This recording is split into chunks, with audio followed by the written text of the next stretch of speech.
guys, for this video, ituturo ko po sa inyo kung saan po natin makikita ang ating subscribers at ang ating WH. First tip po, pupunta po tayo sa Chrome. Ayan. Okay. Ayan, nandito na po tayo. And then, search po natin dyan ang, ayan, meron na po ako. Okay. YouTube Studio po. Ayan. Click po natin yan. Ayan. Click po natin ang YouTube Studio. Ito.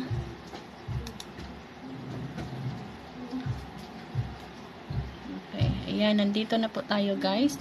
Meron po tayong makikitang dashboard, videos, playlist, analytics, comments, subtitles, copyright, and monetization. Ayan. Pindutin po natin ang monetization. Click po natin. Ayan. Dito po natin makikita. Ayan po guys. Ayan. Dito po makikita natin ang ating subscribers at ang ating WH. Ayun lamang po at sana po ay meron po kayong natutunan sa aking pagtuturo. Salamat po sa panonood.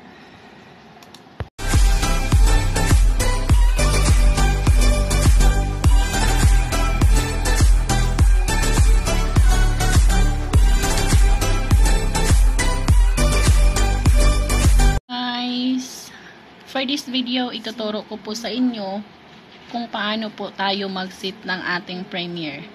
Okay, panoorin nyo po. Pupunta po tayo sa YouTube. Ayan, nandito na po ako sa YouTube. Nakita nyo po ito. Sundan nyo po itong arrow.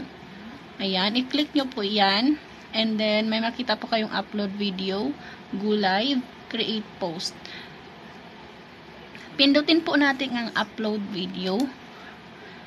Ayan, harap po, pupunta po tayo doon sa ating video.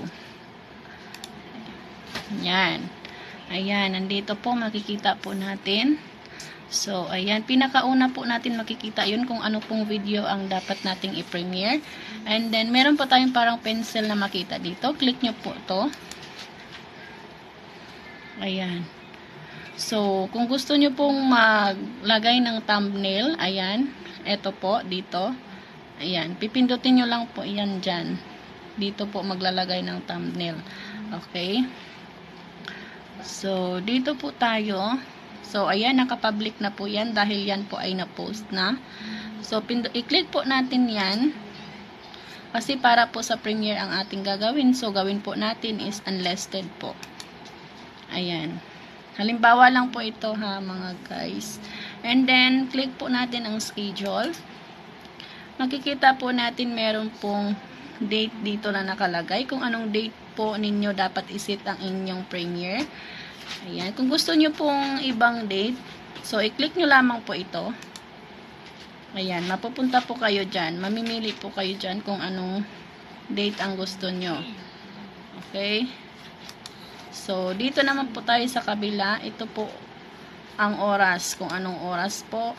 Ayan, makikita po dyan. At huwag nyo pong kalimutan ang oras. Importante po yan. At saka itong date. Ayan, kung halimbawang PM or AM. Okay. Tapos, time zone po tayo. Ayan, kung saang lugar po kayo. Halimbawa, nasa Los Angeles po kayo. Ayan, dito po lahat yan makikita. And then, kung tapos na po, ay i-save or publish nyo po yan. Pipindutin nyo po yan. I-click nyo po yan. And then, done na po. Ayan.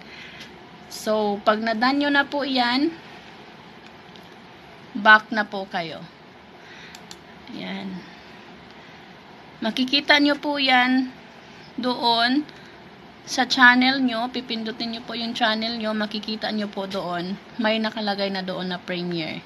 Ayun lamang po at sana po marami kayong natutunan sa aking pagtuturo sa inyo.